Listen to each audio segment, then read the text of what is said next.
ጤና ይስጥልን ተመልካቾቻችን ከጄኤምኤም ቴሌቪዥን በየሳምንቱ ወደ እናንተ የሚደርሰው ሳምንታዊ የሆነው የቤተሰብ ፕሮግራማችን ከቤት ታሾ ተጀምሯል። እንግዲህ ያዘጋጃችሁ ቤቴል ታምራት ነኝ። ዛሬ በአዲስ እንግዳ ወደ እናንተ መጥቻለሁ። ይሄ ፕሮግራም ደግሞ የእናንተው ነው። ምናስቀምጠው ስልክ እንድትደውሉና እንድትገልጹልን በአክብሮት ጠይቃለሁ። የዛሬ እንግዳይ እንግዲህ አገልጋይ ኤፍሬም ግርማ ይባላል። ሚሽነሪ ነው። በጣም የሚታወቅ ሰው ነው። እንግዲህ በወንጌል በጣም ብዙ ቦታ እየሄደ ያገለግላል። በጣም አመሰግናለሁ እግዚአብሔር ያክብርልኝ ስለመጣ ፈቃደኛ ስለሆንክ ካለህ ጊዜ ላይ ይሄንን ጊዜ ስለሰጠኸኝ አመሰግናለሁ። ቴንክ ዩ አንቺም እንግዳ ሻርክሽ ስለጋበሽኝ እግዚአብሔር ያክብርልኝ አመሰግናለሁ። እስኪ ኤፍሬም ማን ነው ለተመልካች? ያው ብዙ ሰው ያውቃል በርግጥ ግን እስኪ ስለራስህ ንገረን። ኤፍሬም እንግዲህ ያው አንዳንዴ ራስን ማስተዋወቅ ይቸግራል። ግን ኤፍሬም አገልጋይ ጌታ ኢየሱስን አብዝቶ የሚወድ ያንድ በጣም ቆንጆዬ ሚስት ባል እና በጣም ቆንጆች ደግሞ የመንታ ልጆች የአራት ልጆች አባት ነኝ። በጣም ደስ ይላል። ባለቤት ኢትዮጵያዊ አይደለች? አይደለች። እንዴት ተዋወቃችሁ? እስኪ ስለተዋወቃችሁ ንገረኝ። ኦኬ የኛ ትውውቅ እንደ ኖርማሉ አይነት ትውውቅ አይደለም። ባለቤቴ የኔ ጓደኛ ነበረች እና ኢትዮጵያ ውስጥ ብዙ ጊዜ ኖራለች። ሚሽነሪ ነበረች ኢትዮጵያ ውስጥ እና ብዙ ቦታዎች ላይ አገልግላለች። የጎዳና ልጆች ላይ ብዙ ሰርታለች እና ኢትዮጵያ ያላት ቪዛ ፕሮግራም እንትን አለባትና ተበላሸና ወደ ስዊድን ተመልሳ ሄደች ማለት ነውና ከዚህ ጓደኛዬ ጋራ ይደዋወሉ ያወሩ ነበረ፣ ይጸልዩ ነበረ እና አንድ ቀን ከጓደኛዬ ጋራ በታክሲ ሄደን ከወሰን ወደ ሳሊተ ምሕረት እየመጣን ስልክ ደወለች። የደወለችው ቫይበር ላይ ነበረ። እኔ አላውቃትም እሱም ያዛኔ። ከዛን ከስልኩን ከኪሱ ሲያወጣ ፎቶዋን አየሁትኝ። ከዛን እግዚአብሔር መንፈስ ሚስትህ ነች አለኝ። አረ አልኩኝ ማይሆነው። ምክንያቱም አንደኛ በዘመኔ አስቤ አላቅም፣ ፎሪነር አገባለሁ ብዬ አስቤ አላቅም በፍጹም። ሁለተኛ ደግሞ እኔ ከኢትዮጵያ ውጪም እወጣለሁ ብዬ በፍጹም አስቤ አላቅም። ስለዚህ መንፈስ ቅዱስ አይ ነው ይሄ የራሴ እዚህ ውስጥ ያለ ሀሳብ ነው ምናምን ብዬ እንትን አደረኩት። ከዛን ግን የጌታ መንፈስ በድጋሚ በጣም ኮንቪንስ አደረገኝ ማለት ነውና ኦኬ። ከዛን ጠየቅኩት የፌስቡክ አድሬሷን ስጠኝ አልኩት። ለምን ፈለግከው አለ። አልነግርህም አልኩት። ከዛን ከፌስቡክ ላይ ገባሁና 54 ፎቶ ነበራት። 54ቱን ፎቶ ዳውንሎድ አድርጌ ስልኬ ላይ ያስኩት። እሺ ገርማል። ከዛን የትኛውም በህይወቴ ውስጥ ያለ የትኛውም እንትን አቆምኩኝ ማለት ምንም አይነት ማለት ዴት ማድረግ ምናምን የሚባሉት ነገሮች በተቀራለ በቃ አቆምኩኝ። ከዛን ምንድነው ምናምን ሲለኝ የጌታ መንፈስ እንደዚህ ያለኝ ሚስት ነሽ ብሎኛል። ያማል አለኝ። እኔም ይመስለኛል መሰለኝ ያመኛል። ግን በቃ ይሄ ድምጽ ከውስጤ ሊጠፋ አልቻለም። የራሴም ነው ብዬ እንኳን እንትን ልክደው ብሞክር ግን ሊጠፋ አልቻለም ከውስጤ። ከዛ እንደውም የስልኬ ዋልፔፐር አደረኳት። ከዛን በቃ ሚስት ያለ ምንም ሳታወራት በፍጹም አንተዋወቅም። ከዛን ኦልሞስት 9 ወር ፈጀ። ለ9 ወር ስልኬ ላይ ዋልፔፐር ነች። ምንም አይነት ማን ነች ሲባል ሚስቴ ነች ነው። እና ጓደኞቼ በጠቅላላ ይስቁብኝ ነበር ይዛኔ። እኔም በራሴ ስቅ ነበረ። ግን የጌታ መንፈስ ስላለ በቃ አለ ነው። እኔ ወደድኩት አልወደድኩት የጌታ መንፈስ አለ እና ከ9 ወር በኋላ መንፈስ ቅዱስ አሁን ወደ ኢትዮጵያ መሄድ አለብሽ አላት። እኔና ወዳጄ ደግሞ በዛ ሰዓት ላይ በኢሰማኮ አዳራሽ ላይ አገልግሎት ጀምረን ነበር፣ ያገለገልን ነበርና ከዛን መንፈስ ቅዱስ ሂጅ አላት። እጇ ላይ ገንዘብ አልነበረም። እሷ ከዛን እናቷ ጋር ሄዳ ጌታ መንፈስ እንደዚህ ያለኝ ግን ገንዘብ የለኝም ምንም የለኝም ስትላት አዎ እኔም ጠዋት ስጸልይ መንፈስ ቅዱስ ብሎኛል ስለዚህ ሁሉን ነገርሽን እከፍላለሁ ሂጂ እዛን እናቷ የሚያስፈልጋትን ነገር አድርጋ ላከቻት ወደ ኢትዮጵያ ማለት ነው አዲስ አበባ ስመጣ ያው ከኛ ጋር ልትሰራ ቸርች ላይ ነው የመጣችው እዛን ቸርች ላይ መጣች አብራን ማገልገል ጀመረች እኔ መንፈስ ቅዱስ ኦሬዲ ያለኝን ብሎኛል ምንም አላልኩም እስከዚህ ምንም አላልኩኝም ግን ያው ስፔሻል ትሪትመንት ሰጫለሽ ለማሳወቅ እና እንትና አለች ደነገጠች ምክንያቱም እዚህ ሀገር ብዙ ኖራለች ኦልሞስት ከ10 አመት በላይ ኖራለች ስለዚህ በህይወቷ ብዙ ሰዎችን ታውቃለች ተጎድታለችም በዚህ አይነት መንገድ ላይ ስለዚህ ፈራች ማለት ነው ፈራች ስልኬን አታነሳም ምናምን በቃ የምንገናኘው ለአገልግሎት ብቻ ሆነ ማለት ነው እኔ ያው ኦኬ ብለሃል ስለዚህ አያገባኝም አንተ ራስህ በምትፈልገው ነው የምታመጣው ስለዚህ ቀጠልኩኝ ማለት ነው አንድ ቀን ቸርች ላይ ያገለገልን አንድ እግዚአብሔር ሰው ነበር የሚሰብከው እሱ ከሰበከ በኋላ እኔ ጸልይ ነበርና በጣም የጌታ መንፈስ ብዙ ነገሮችን ያደርግ ነበር በቤተክርስቲያን ላይ እና መንፈስ ቅዱስ ጥራት አለኝ እዛን ነይ አልኳት መጣች እዛን የጌታ መንፈስ አሁን እጅሽን ዘርጊ እንደዚህ በላት አለኝ እጅሽን ዘርጊ አልኳት አሁን እጇን እንደዚህ ምታው አለኝ እጇን መታት ኮንፈርሜሽን እዛን ለአንድ ሰዓት ተኛች ከአንድ ሰዓት በኋላ ስትነቃ ሁሉ ነገር ተቀይሮ ነቃች እሷ ስትነግረኝ ካለፈ በኋላ በዛ በአንድ ሰዓት መተኛት ውስጥ መንፈስ ቅዱስ ልቧን ያከመው ነበር እና እየቀየረው ነበር ከዛ ለኔ ያላትን ደሞ እንድትለውጥ ያረጋት ኮንቪንስ ያረጋት ነበር እዛ በሚቀጥለው ቀን ጧት ላይ ስደውልላት ስልኬን አነሳች ስልኬን አንስታ አታውቅም ሎንግ ስቶሪ ነው ብቻ መጨረሻ ላይ ምን ሆነ ያም ሆኖ አልጠየቅኳትም አልነገርኳትም ምንም አላልኳትም ጀስት ፍሬንድ ሆነን ማለት ነው ግን መጨረሻ ላይ ምን ሆነ እኛ ቤት ጸሎት ፕሮግራም ነበረ የቸርች እና እዛ ለጸሎት መጣች ከዛ በኋላ ማይግሬን አሟት ነበር በጣም በኃይል ታማ ነበር የዛን ቀን መጣች ከዛን ጸለይን መንፈስ ቅዱስ ፈወሳት የዛን ቀን ከዛን በጌታ መንፈስ በጣም ተጎብኝታ ስለነበረ በቃ መንቀሳቀስ በጣም ለመንፈስ ቅዱስ ሴንሲቲቭ ነች በጣም ማለት ነውና እዛን ተኛች ማለት ነው እዛን እንድታደር ተደረገ ግን ወደ ማታ በኢትዮጵያ 4 ሰዓት ተኩል ምናምን ነቃሽ እንቅልፏ ስትነቃ አረና ነቅታለች ተባልኩኝ እዛን ሲሄድ አንተ የኔ ባል ነህ አለች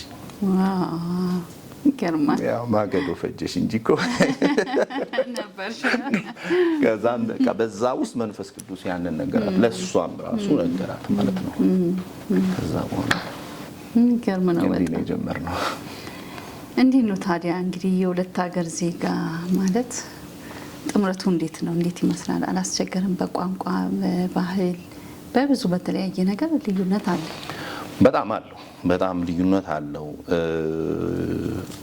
ግን በሁለት ምክንያቶች ቀላል ሆኖልኝ ነበር ለኔ አንደኛው ምክንያት ያው ከልጅነቴ ሳድግ ኦፕን ማይንድ ሆኜ ነው ያደኩት ለነገሮች በቃ አዲስ ነገሮችን ለመቀበል አዲስ ቻሌንጆችን እንትን ለማለት ኦፕን ነበርኩኝ ያ በአንደኛው መልኩ ረድቶኛል ያው እግዚአብሔር ነጋችን በእግዚአብሔር እጅ ስለሆነ ያለው ስለዚህ ከልጅነታችን ጀምሮ በእኛ ህይወት ውስጥ የሚሰራው ነገር አለ የሚያዘጋጀን ነገር አለ ያው እኛ ቢገባንም ባይገባንም ማለት ነውና ለዛ ነገር በቃ ኦፕን እንደሆነ አድርጎኝ ነው ያመጣኝ በህይወቴና ያ ከባድ አልነበረም አንደኛ ሁለተኛ በጣም ከባድ ያልነበረበት ምክንያቱ ለኔ ባለቤቴ ኢትዮጵያን ታውቃለች የኛን ካልቸር ታውቃለች የተወሰነ ቋንቋውን ትናገራለች ያ ነገሮችን ቀላል አድርገ ከሷ ጋር ባለኝ ግንኙነት ማለት ነው እዛ ባለው ሌላ ነው ግን ከሷ ጋር ባለኝ ግን እንትን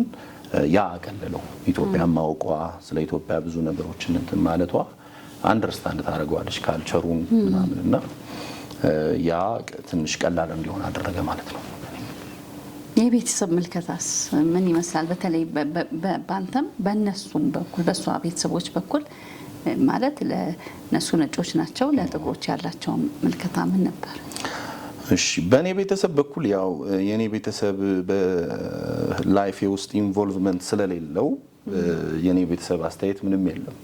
ምክንያቱም ከቤተሰብ ጌታን ካገኘው በኋላ ከቤተሰብ ስለተባረርኩኝ ጎዳና ላይ ምናምን የተለያዩ ላይፎች ስለነበር የነበሩኝ ኢቭን ቤተሰብ እናቴ ምናምን ሰርጌ ላይ አልተገኙም። ስለዚህ የነሱ ምንም በኔ በኩል ምንም አልነበረም ብቻዬን ስለሆንኩኝ ማለት ነው። በሷ በኩል ግን ስዊድኖች ይሄ ሬሲዝም የሆነ ነገር የላቸው። ምክንያቱም አንደኛ ቀኝ ገዢ ምናምን አልነበሩም በፍጹም ከነዚህ ሁሉ ነገሮች ውጪ ስለነበሩ ለነሱ ይሄ ሬሲዝም የሚባለው ነገር አይገባቸውም የለም ያ ነገርና ስለዚህ ያ ከባድ አልነበረም።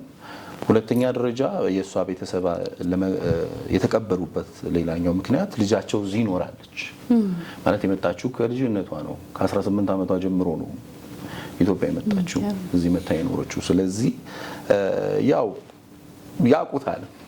ምክንያቱም እዛ ከሌለች እዛ ላይፍ አይኖራትም። ሚሽነሪ ሆና ነው እዚህ የመጣችው ሚሽነሪ ሆና ነው ብቻዋን ከጓደኛዋ ጋር ከአንድ ጓደኛዋ ጋር አብረው ነው የመጡት ከሷ። ስለዚህ እዚህ ስለኖረች ሊኖራት የሚችለው ላይፍ እንትን ያደርጉታል ያውቁታል። ስለዚህ ለዛ ኦፕኖች ነበሩ እነሱ። እዚህ ከባድ አልነበረም። ሌላው ክርስቲያኖችም ስለሆኑ በጣም ደስ ይላል።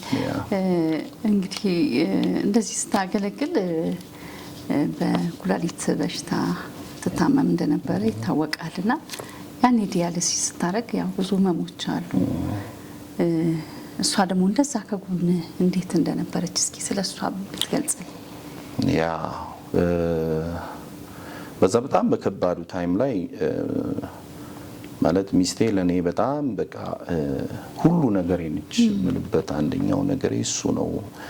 ማለት ሙሉ ለሙሉ ሁሉን ነገር እሷ ላይ ነው የወደቀው እኔም ጭምር ማለት ነው የወደኩትና ልጆች አሉ ቤት ማስተዳደር አለ ፉል ታይም ትሰራለች ኤቭሪቲንግ እንደገና ደግሞ ከኔ ጋር አብራ ማሳለፍ አለባት በእያንዳንዱ ነገሮች። እኔ ያው አዲስ ሆኜ ነው ገና ለአገሩ አዲስ ሆኜ ነው የታመምኩት። ስለዚህ ሲስተሙን እንትን ማድረግ ኤቭሪቲንግ እሷ ላይ ነው ያለውና ሁሉን ነገር በጣም ማለት ለአንድ ቀን ማለት ስትማረር አይቻት አላውቅም። በቃ በጣም በቃ በእምነት በጣም በፍጹም ፍቅር ማለት በጣም በፍጹም ፍቅር አንድ ቀን ተሰላሽታ የሆነ ነገር ስትል ሰምቻት አላውቅም። ለሌላም ተናግራም አታውቅም። ምክንያቱም በጣም በቃ ሙሉ ለሙሉ የተሰጠች ስለነበረ ማለት ነውና ኢቭን የሆነ ታይም ላይ ሁሉ ታማ ነበር እሷ በቃ ከዛ የተነሳ ደሟ ወደ ላይ ከፍ ብሎ ብዙ ኃላፊነት እሷ ላይ ነበረ። በዛ ሁሉ ውስጥ ከኔ ጋር በጣም አሁን የኔ መታመም ወደ ውጪ ከመውጣቱ በፊት ፐብሊክ ላይ ከመምጣቱ በፊት ረጅም ጊዜ አለ ለብቻ ያሳለፍነው ማለት ነውና በነዛ ሁሉ ውስጥ ማለት ነው እንደውም ትንሽ ፐብሊክ ላይ ሲመጣ የሰው ኢንካሬጅመንት ምንም ደግሞ ወደፊት ያስኬዳልና ግን በድብቅ ያለው ብዙ ስለነበረ የኔ ደግሞ ኩላሊት መታመም ብቻ አይደለም ሌላ ብዙ ኮምፕሊኬሽኖች ነበሩት። አይነ ስውር ነበርኩኝ ምናምን እና ያ ሁሉ ነገር እሷ ላይ ነበር የነበረው ማለት ነውና ያ በጣም ምትደንቅ ነች። አንተስ እንደ አገልጋይ እስኪ እንግዲህ ይሄን ሁሉ ፈተና አልፈሃል እዚህ ደርሰሃልና እንዴት ነው ያሳለፍከው? ለሌላው መማሪያ ሊሆን የሚችል ማለት ሁላችንም ሰዎች ነን። የሆነ ችግር ሲገጥመን እናማራለን፣ ተስፋ እንቆርጣለን። እንዴት በጽናት ያን ጊዜ እንዳሳለፍከው እስኪ ንገረን። ያ በህይወቴ ይሄ ከባድ የሆነ ታይሞችን ያሳለፍኩት የዛን ጊዜ ብቻ አይደለም። እኔ ጌታን ካገኘው ጀምሮ ላይክ ከ3 ወር ጀምሮ ጌታን ካገኘው ከ3 ወር ጀምሮ ማለት ከባድ የሚባሉ ህይወት ውስጥ ነው የገባው። እናውራ እንዴ ስለሱ? አዎ ጌታ እንዴት ነው ያገኘው? እስኪ እሱን እናውራ መጀመሪያ። ጌታን ያገኘሁት እንግዲህ ያው እኔ የኮሌጅ ተማሪ ሆኜ ነው ጌታን ያገኘሁት። በጣም ዱርዬ ነበርኩኝ። ጠጪ፣ ቃሚ፣ አጫሽ፣ ናይት ክለብ ዘፋኝ ምናምን ብዙ ከባድ ህይወት ውስጥ የነበርኩና ያገኘሁት በአንድ ሚኒስትሪ ነው። እነሱ እኛ ጋር ትምህርት ቤት መጥተው ያወሩናል፣ ስለ ጌታ ይነግሩናል ምናምን እና በእነሱ አማካኝነት ነው እኔ ወደ ጌታ የመጣሁት ማለት ነውና ልክ ጌታ ኢየሱስን የግል አዳኝ አድርጌ ስቀበል ወዲያውኑ ነው ጌታ ኢየሱስ ህይወቴን የቀየረው በፍጥነት ማለት ነው። ምንም ሱስ የሚባለው ነገር ኤቭሪቲንግ በአንድ ቀን በቃ ልክ ጌታ ሳገኝ ወዲያውኑ ከኔ ህይወት ውስጥ እንትን አለ። ሲጋራ ሳሸት ወደ ላይ ቮም ያደርገኛል ምናምን በጣም በቃ ወዲያውኑ እንትን አደረገ ከህይወቴ ማለት ነው። ያ ደግሞ ፐርሲኪዩሽን ይዞ ቢመጣ ከቤተሰብ ምክንያቱም በጣም ከባድ ሰው ነበርኩኝ። ወዲያውኑ ልውጥ አልኩኝ ማለት ነው እና መጽሐፍ ቅዱስ ማንበብ ጀመርኩ። በጣም በቃ በጊዜ ነው ቤት ምገባው። መጠጥ የለም ምን የለም፣ ትምህርት ቤት ነው ኤቭሪቲንግ እና ያ ደግሞ እንትን አደረገ ቤተሰብ ላይ ማለት ነው። ስለዚህ ቤተሰብ ሁለት ሃይማኖት አንድ ቤት መኖር ስለማይችል ከቤት አስወጡኝ ማለት ነው። ስለዚህ ከዛ ጀምሮ እኔ የከባድ የሚባለውን ህይወት አውቀዋለሁ። ለእኔ ምን መሰለሽ ትልቁ ነገር አንደኛ ይሄን ብዙ ጊዜ እናገረዋለሁኝና አንደኛ እኔ ለኢየሱስ ብዬ የከፈልኩት ዋጋ የለም። ስለ ኢየሱስ ምንም ያደረኩት ነገር የለም። ሁሉን ያደረኩት ስለ ራሴ ነው። ማለት ይሄንን ውድ የሆነን ኢየሱስ ማጣት አልፈልግም።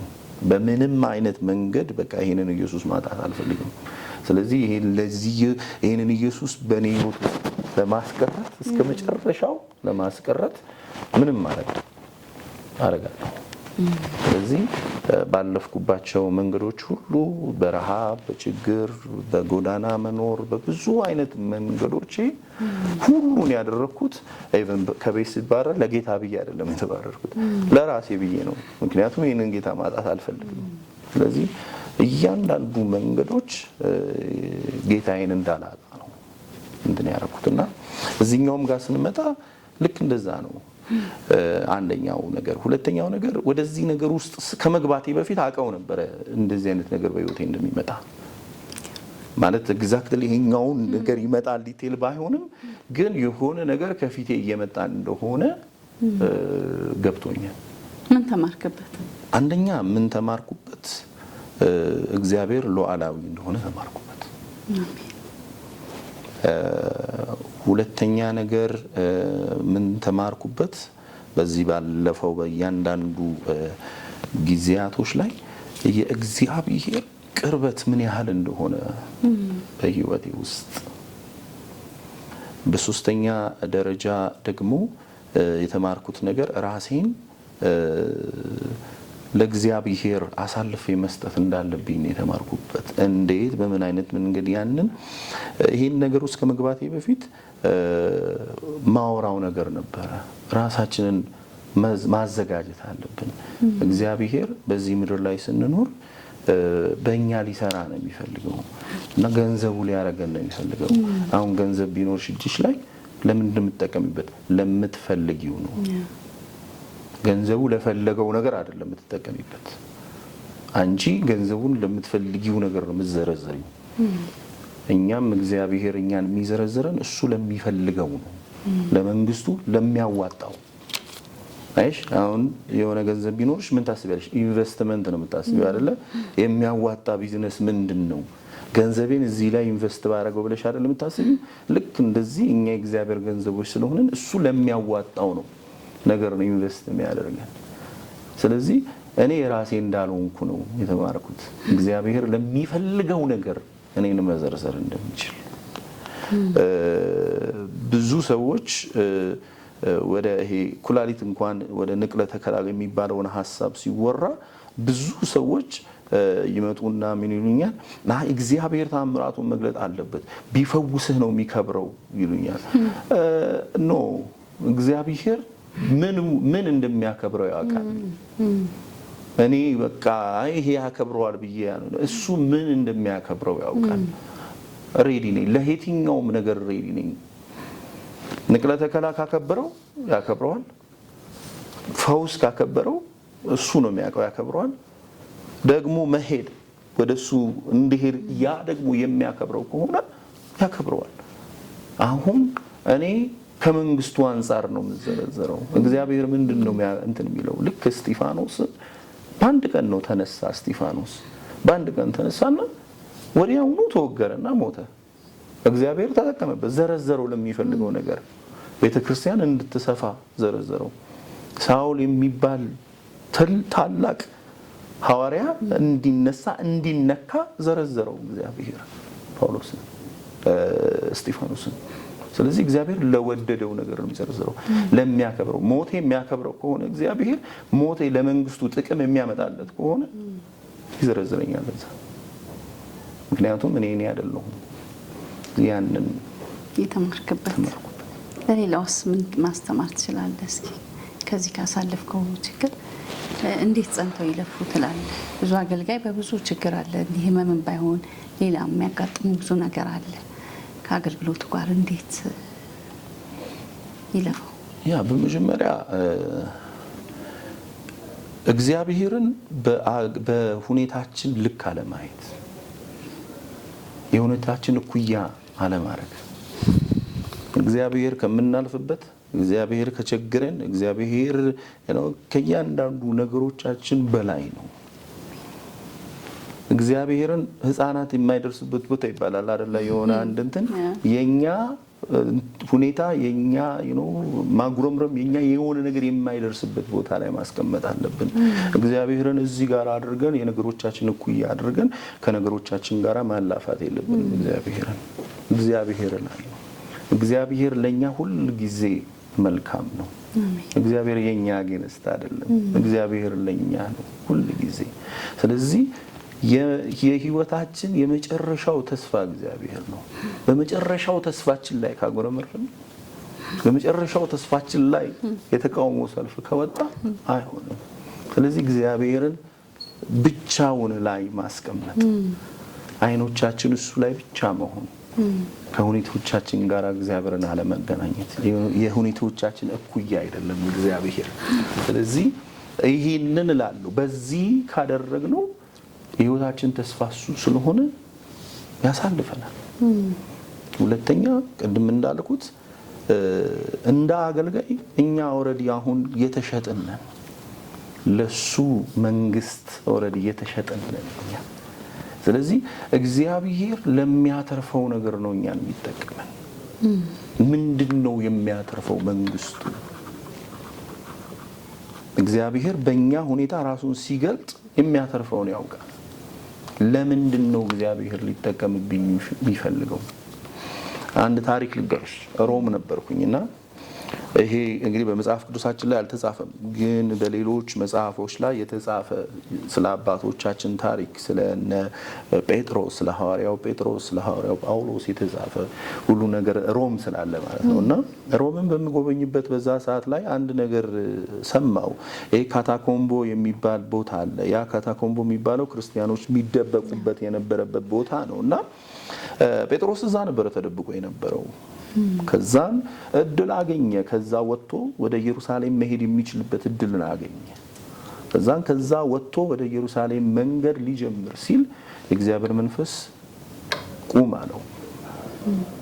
ይሄ ሰዓት አሁን የምትሞትበት ሰዓት ነው። ክብሬን የምገልጠው በዛ ነው። ስለዚህ አሁን የምትሞትበት ሰዓት ነው። የትም እንዳትሄድ ነው። ከዛን ቆመ። አልተመለሰም። ወደዛ ቆመ። መጡ፣ ያዙት፣ ወሰዱትና ዘግዝቀው ሰቀሉት፣ ሞተ። አይሽ የተሸጥነን የራሳችንን ሐሳብ አይደለም የምንኖረው። እንደ አገልጋይ ስንመጣ የራሳችንን ሐሳብ የኛ አይደለም። ስለዚህ ሁሉ ጊዜ ራሳችንን ማዘጋጀት አለብን። እግዚአብሔር እንዲያከብረን ብቻ አይደለም ማሰብ ያለብን። አሁን በዚህ ዘመን የክብርም ዴፊኒሽን የተለየ ስለሆነ ማለት ነው። የክብርም ዴፊኒሽን የሆነ ነገር ማግኘት፣ በገንዘብ መበልጸግ፣ የሆነ በቃ ትልቅ መኪና መንዳት፣ የሆነ ነገር መሆን ነው የክብር ዴፊኒሽን በዚህ ዘመን። የክብር ዴፊኒሽን እሱ አይደለም። እግዚአብሔር ክብር የሚባለው እግዚአብሔር የከበረ በእኛ ህይወት ውስጥ የሚባለው እግዚአብሔር ክብር በእኛ ህይወት ውስጥ ተገለጠ የሚባለው እግዚአብሔር እኛ ለሚፈልገው ነገር ሲጠቀመን ነው። ያ ነው ክብር። ክብር ገንዘብ አይደለም፣ ክብር የሆነ ነገር አይደለም። ታስተውሻለሽ ጳውሎስ ምን አለ? ታሞ እያለ ከዛን ጸለየ ደጋግሞ። ኧረ አንሳው በቃ ፈውሰኝ እኮ ነው፣ ጤንነት እኮ ነው እየተመኘ ያለው አይደለ? ደስ የሚል ነገር እኮ ነው አይደለ? አይ ጸጋዬ ይበቃል። እሺ እግዚአብሔር ለሚፈልገው ነገር ነው የሚዘረዝረን፣ እኛ የኛ አይደለንም። ስለዚህ እኔ ታናሽ ወንድም ለምወዳቸው የእግዚአብሔር ሰዎች የምለው አመሰግናለሁ። እግዚአብሔር ባርክ። ተመልካቾቻችን ከአገልጋይ ኤፍሬም ግርማ ጋር ያደረጉን ቆይታ በዚያ አላበቃም። ሳምንት በክፍል 2 እንቀጥላለን። እስከዚያው ሰላም ሁኑ።